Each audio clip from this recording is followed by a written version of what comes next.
Lengera mwana mulenzi kyakoze ku kifaananyi ky'omukulu Bobi Wine esayidi eno mu katambi kano akabadde ka tradinga wali ku mukutu ogwa TikTok ate nga ziza bafana munange wona avuddeyo abadde akuba piano ku luyimba situka tutambule ku piano ate munange mu katambi kano era akabadde wali kagetinga viral ku mukutu ogwa TikTok. Bampita Geminati era nga nsinziza ku Geminati Yugi ngenda kubeera nga ntandika wali n'akatambi kano munange. Mwana mulenzi ono era nga yeeyita Soft K Music munnange wali era nga video ze oba nga content we gwakola akola ku mukulu munnange ate Bobi Wine eside eno era nga by the way video ze zino munnange ate zigetinga nnyo viral wali ku mukutu ogwa TikTok eside eyo.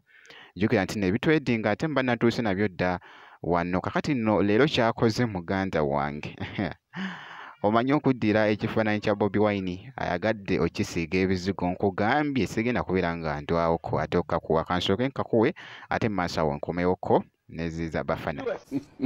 Let's watch this video. Look at this.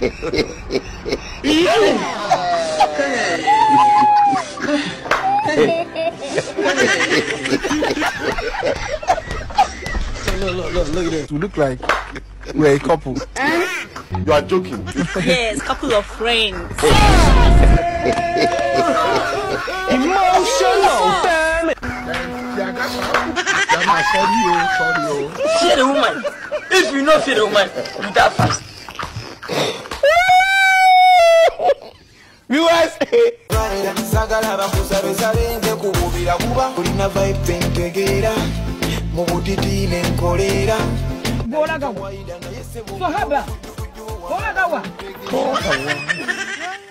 Bwe kityo nno munnange ate bwe kitambudde esayidi eyo ndowooza naawe akatambi munnange okalabye esayidi awo kugambye video ze aziteekayo wali ku mukutu munnange ate ogwa TikTok mwana mulenzi oyo munnange ate Soft K Music esayidi awo kati kankuggyeko ate nkutegeezeko nti nno ziza bafana naye munnange abadde ayingidde studio esayidi eno era nga mbadde nkola video eno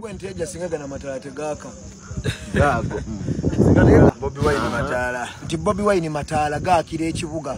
Bobi Wine bwe yajja amataala ne gaaka kati ne ba Museveni baaka yabawa kye bayita akasannyalaze. Bobi Wine alina ke bayita satellite power n'Abamerika abalaba nga bw'olaba nkugambye abadde ayambadde kye bayita okwambala era nga abadde anyumye bambi era nga boogezako okulaba era kati ku sayidi emu ke kano akatambi ke mbadde nkugamba nti abadde mu studio ng'ali mu kuba ate piano wali atugambye nti nno situka tutambule ku piano eno gy'abadde akuba ate wali mu studio.